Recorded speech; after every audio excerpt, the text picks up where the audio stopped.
En el nombre del Padre. Se escucha bien, ¿verdad?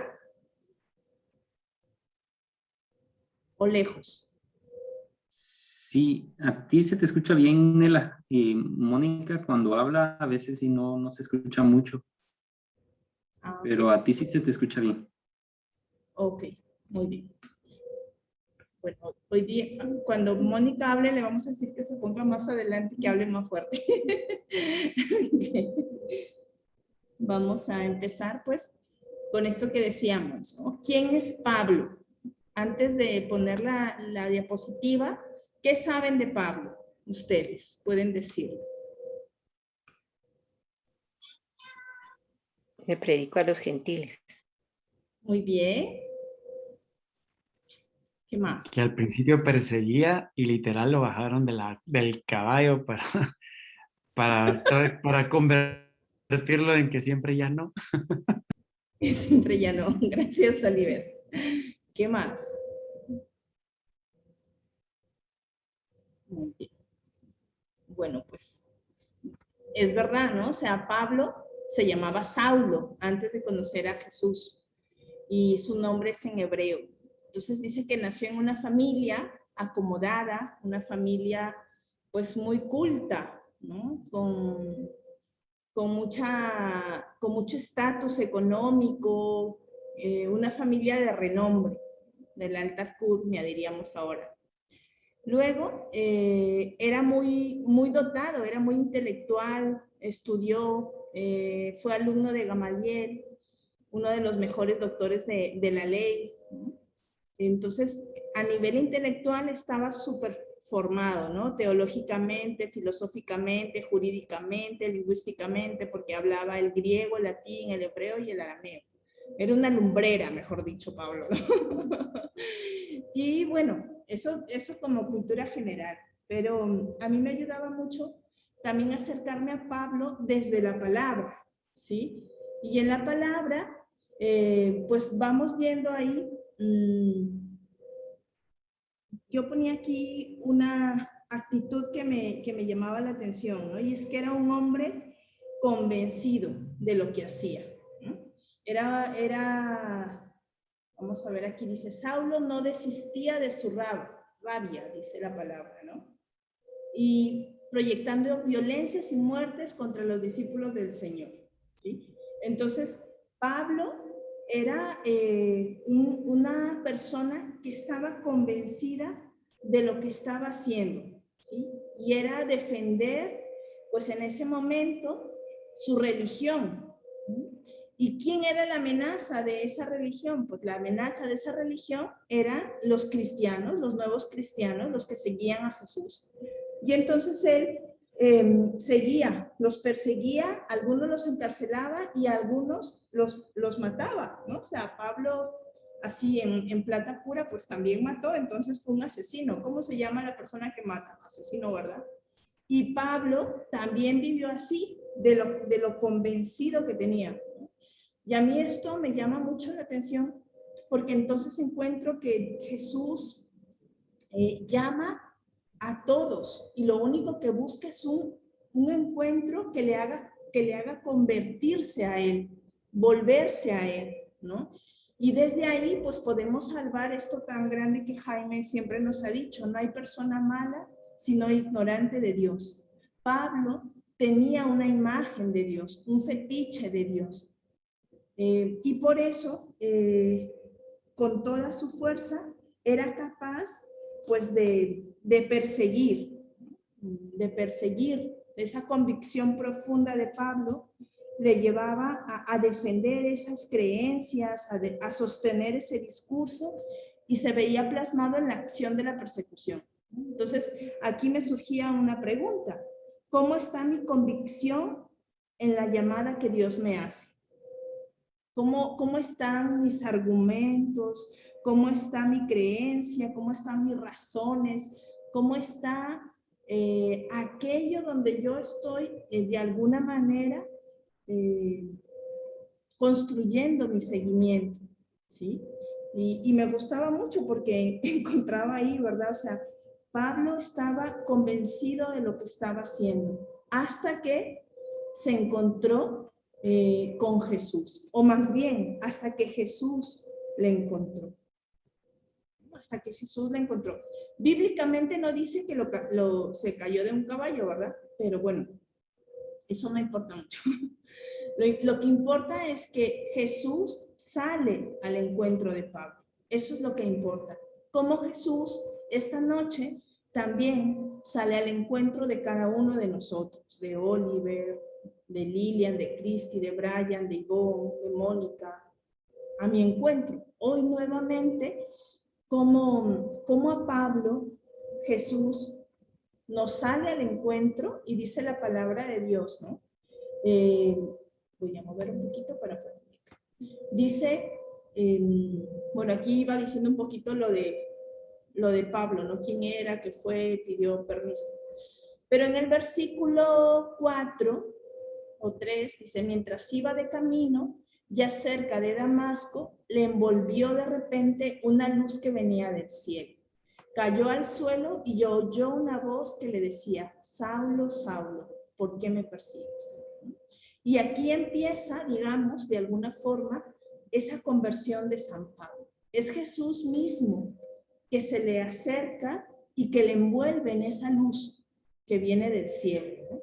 Que viene a iluminar su oscuridad, que viene a iluminar su criterio, que viene a iluminar su discurso, que viene a iluminar sus creencias. Y yo creo que esta noche esa es la invitación que nos hace Jesús. Deja que sea yo quien ilumine tu vida.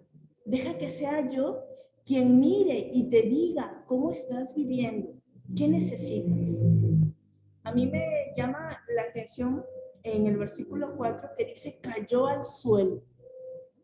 Uno cuando cae al suelo es por cansancio, porque está gordito, porque no se puede levantar. O que mi mamá me decía estos días que en Perú hubo un temblor muy, muy fuerte. Entonces ellos sacaron el colchón a la sala, ¿no? Y mis papás están gorditos, están bien gorditos. Y entonces dice que se querían parar y no podían. Dice, parecíamos dos mosconcitos ahí y no podíamos levantarnos, ¿no?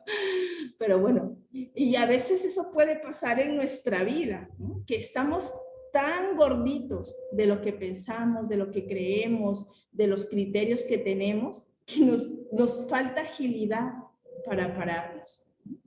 Y allí, en el suelo, Jesús le habla. Saulo, Saulo. Brian, Brian. Oliver, Oliver. Y cada uno puede poner ahí su nombre, ¿no? ¿Por qué me persigues? ¿Por qué me persigues? Y dice la palabra que Saulo le preguntó, ¿quién eres tú, Señor? Y fíjense, el encuentro que tiene Jesús con Pablo es un encuentro, es un diálogo. Es un diálogo en el que Jesús le habla y Pablo le contesta. Jesús le cuestiona y Pablo le contesta. ¿Cómo es mi diálogo con Jesús? Es un diálogo en el que yo me dejo contrastar, es un diálogo en el que yo me dejo cuestionar por Jesús. ¿Cómo es ese diálogo? A mí me gustaba mucho porque creo que esa es la invitación, ¿no? O sea, dejémonos cuestionar por Él. ¿Cómo estás viviendo? ¿Te convence tu vida ahora? ¿Te convence cómo la estás viviendo? ¿Te convence tu seguimiento? ¿Te convence tu manera de amar? Que nos dejemos cuestionar nuestra identidad, ¿sí? Entonces, fíjense, ahí, en ese cuestionamiento que Jesús le hace, Jesús mismo le vuelve a responder, soy Jesús a quien tú persigues. Soy Jesús, o sea, a esos que tú persigues, a esos niños, a esas mujeres, a esos hombres, a esos pescadores, ahí estoy yo y me estás persiguiendo a mí. Y a mí me ayudaba mucho eso, o sea, poder reconocer que el diálogo con Jesús nos pide y nos exige, digamos, de alguna forma, una humilde conversión diaria. El diálogo con Jesús nos pide, y la vida misma nos pide no estancarnos en un punto, sino convertirnos, volver a Él. Yo parafraseaba un poquito esta expresión que es de Jaime, ¿no? La humilde conversión diaria. En una humilde conversión minutaria, secundaria, de día a día, de minuto a minuto, ¿no? O sea, de hora a hora. Es esa invitación que nos hace. Y por eso me gustaba reconocer, ¿no? O sea, ¿dónde estoy en estos momentos de mi vida? En esta etapa de mi vida. ¿Dónde estoy? ¿A dónde me sale ¿a dónde me sale al paso Jesús? En este momento del matrimonio, ¿no? Cristi, Brian, en este momento, pues también familiar, en este momento comunitario, en este momento, ¿cuál es ese contexto en el que me sale Jesús? Y me pregunta, ¿no? A mí me ayudaba mucho, pues eso, o sea, ver cómo Jesús va saliendo al paso de cada uno de nosotros en lo que vamos viviendo, en el cuidado de los niños, en el trabajo, estudiando, en la familia. Ahí nos va saliendo al paso. Ahí viene a iluminar lo que necesita ser iluminado. Ahí viene a pedirnos esa conversión que no es otra cosa que la transformación. La transformación, ¿no? Que es volver a Él, esa conversión que no se da o que se da a partir de esa escucha atenta, de esa apertura, de esa acogida, y poder entender que la conversión no es algo mágico, sino que es un proceso gradual y de toda la vida. ¿Sí? A veces uno piensa que ya con el primer encuentro de Jesús, ¿no? ¿Dónde te encontró Marianela Jesús? Pues a mí me encontró haciendo deporte, estudiando en la universidad, pero eso ya fue hace muchos años, tenía 17 años, ahora tengo 44, bastantes, ¿verdad? Y ahora, a los 44 años, ¿dónde me encuentra Jesús? Y me ayudaba mucho a reconocer en estos ejercicios, ¿no? Me encuentra o me ha encontrado en una etapa en la que me pide confiar, en una etapa en la que me pide abandonarme, en una etapa en la que me pide obediencia, en una etapa en la que me pide dedicarme a mi carisma para dar vida a sus miembros. ¿Y a ti dónde te encuentra? ¿Dónde nos encuentra, no? Entonces, me ayudaba mucho por eso ir viendo, ¿no? En estos momentos les invito a que pues podamos ir viendo los elementos de la conversión de San Pablo. Primer elemento, hacerme consciente de quién soy y cómo estoy. ¿Sí? Hacerme consciente, ¿quién soy? ¿Quién es Brian? ¿Quién es Ivonne? ¿Quién es Oliver? ¿Quién es Cristi? ¿En qué momento de mi vida estoy? ¿Sí?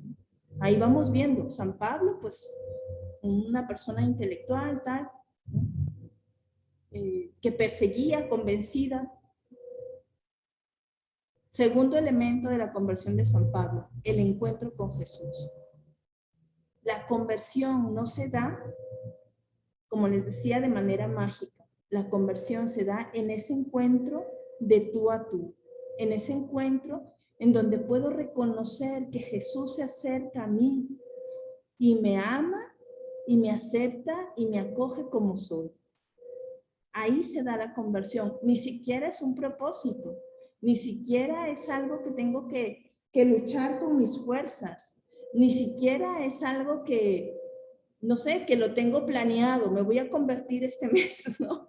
Es el encuentro con Jesús, el encuentro afectivo, el encuentro intelectual, el encuentro físico en la comunión, en la Eucaristía. Es ese encuentro donde nos va marcando la vida, ¿no? Y por eso las misioneras, los misioneros, los matrimonios hacemos un mes de ejercicios y los discípulos les invitamos a, ojalá pudiéramos tener una semana, 10 días de ejercicio. ¿Por qué? Porque ahí, de ejercicios espirituales, ahí nos vamos configurando como sus apóstoles. es en el tú a tú, en el trato personal, es en la confrontación con Jesús, ¿no? Porque a veces el contraste, cuando según de quién, de pronto de quién viene, lo aceptamos y no, ¿verdad? Cuando viene de uno de nosotros, un hermano, ¿no? O mi esposa o su esposo, muy como que espérate, ¿no? Pero en la oración Jesús tiene la asertividad, la empatía, se comunica de una manera que uno acoge eso, ¿sí? A veces. Cuando estamos muy cabezotas, ahí ya nos habla, ¿no? Hipócritas, raza de víboras, conviértase. Pero busca ese encuentro donde nos vaya transformando, ¿no?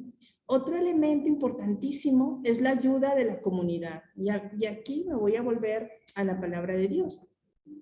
Porque pues aquí, después de que está tumbado en el suelo, tirado en el suelo,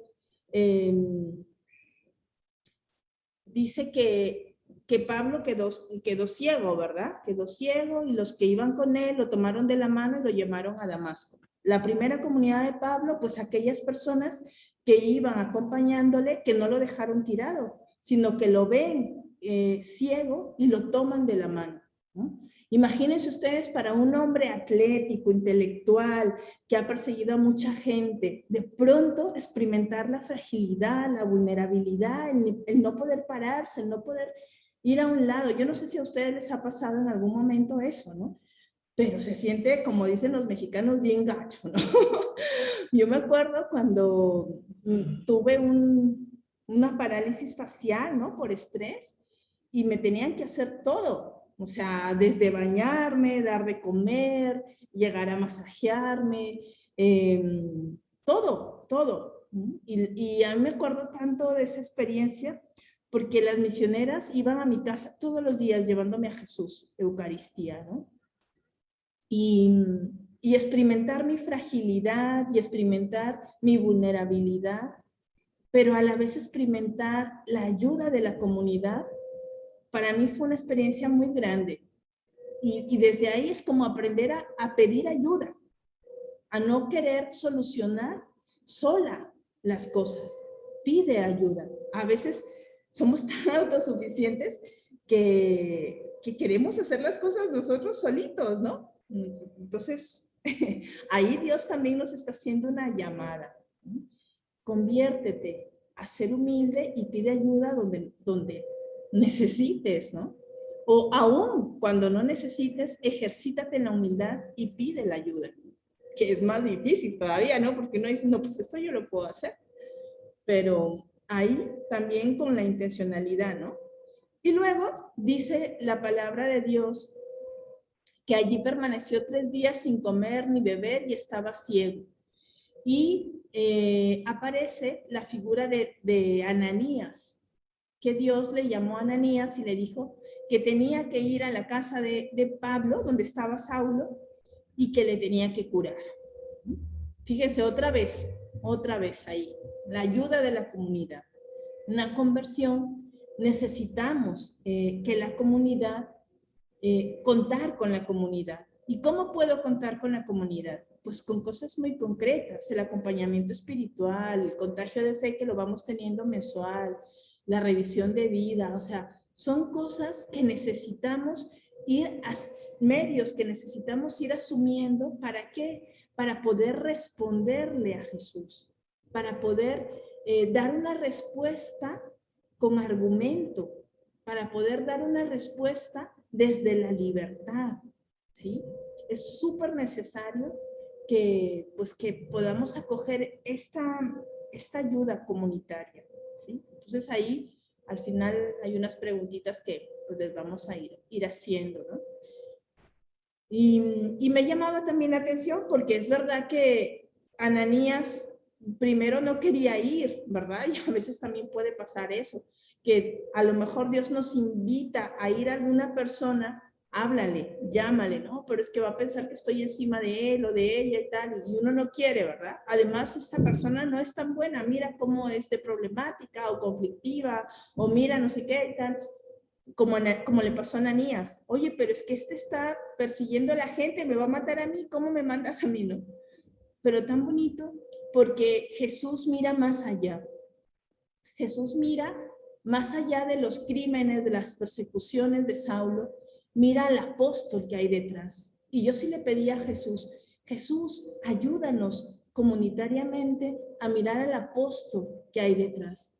Y le dice a Ananías, vete, ese hombre es para mí un instrumento excepcional y llevará mi nombre a las naciones paganas y así sus reyes creerán y todo el pueblo de Israel. Y les cuento, a mí esto me ayuda mucho porque yo les he contado, ¿no? En otras ocasiones, mi experiencia para ser misionera no fue inmediata. Hay misioneras que conocieron la comunidad y a los 2 años o al año, a los meses ya entraron de misioneras. Para mí pasaron 10 años, ¿no? Tal es así que me acuerdo que pasaba una misionera, otra misionera por Piura, pero había una que era permanente que se llama Male, que está en Honduras. Ella es la que estuvo siempre, ¿verdad? Y las otras misioneras le decían, ya déjala, ya no sé qué, ¿no? Ya no inviertas, mucha fuerza y no sé qué, ¿no? Pero pues debe ser que Dios le dijo a Amalia, será para mí un instrumento excepcional, ¿no? Y se invirtió 10 años ahí, ¿no? Hasta que, bueno, el Señor ya me convenció y di el paso, ¿no? Entonces, a mí esa experiencia me ha marcado porque ahí donde muchas veces muchas personas no ven nada, Dios me permite devolver el bien que me hicieron a mí y decir, yo veo lo que tú ves, Jesús. Veo en esa persona ese instrumento excepcional con el que quieres contar. Y entonces a Ananías se le fue el miedo y fue. Y fue donde Saulo, y allí le impuso las manos y recobró, dice la palabra de Dios, que al instante se le cayeron de los ojos una especie de escamas y empezó a ver. Se levantó y fue bautizado. Y ahí ya dejó de ser Saulo y fue Pablo. Y me ayudaba mucho porque encuentro eso, ¿no? O sea, la ayuda comunitaria nos posibilita, nos habilita a que todo eso que no nos deja ver se caiga, ¿sí? Porque a veces pensamos que nosotros podemos solos o tenemos la razón y que no necesitamos otro punto de vista. Y eso es mentira, o sea, eso no viene de Dios. Necesitamos ser contrastados, necesitamos que la comunidad nos vaya ayudando. Y esas escamas pues que a veces son orgullo, que a veces pues es soberbia o vanidad, que a veces es autosuficiencia, esas escamas se caigan para poder ver como Dios ve, ¿no? Entonces, me ayudaba mucho pues este elemento, ¿no? De la comunidad. Y ver también que el último elemento es que en ese proceso de conversión no me quedo en mí, sino que me regala un espíritu misionero. Y por eso San Pablo es capaz de salir y anunciar a todos los pueblos. Primero va con los cristianos, no le prestan atención y cumple lo que Jesús le dice. Si no te hacen caso, sacúdete el polvo de las sandalias y vete a otro pueblo. Y se va donde los gentiles.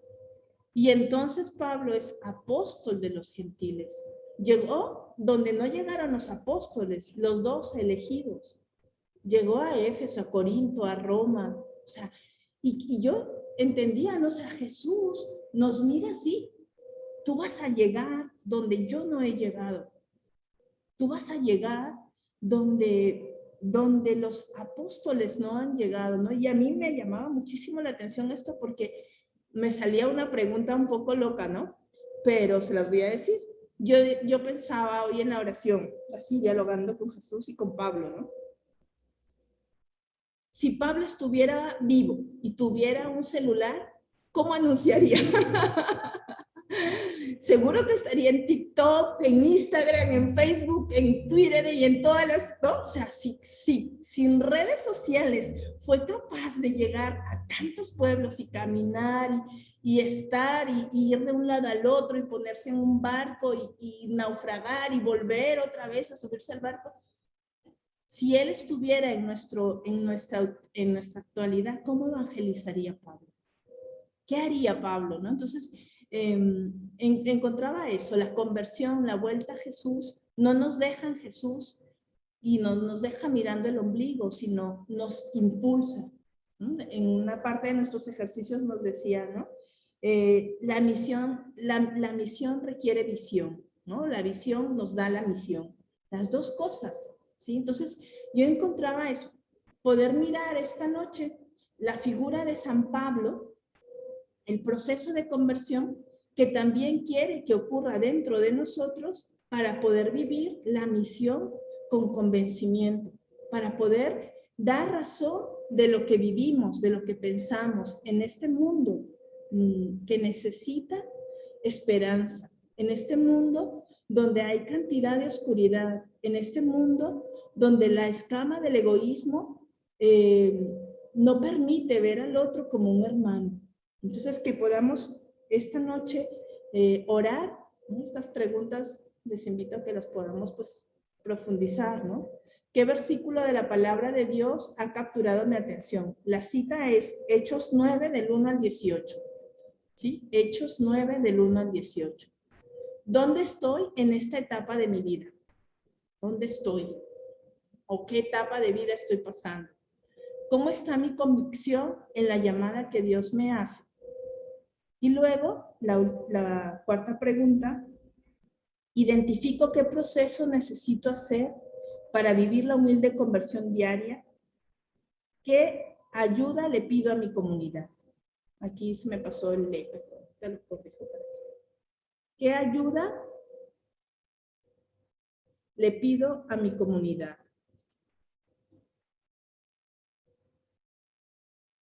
Entonces les invito a que nos podamos quedar un ratito, ¿verdad? Orando.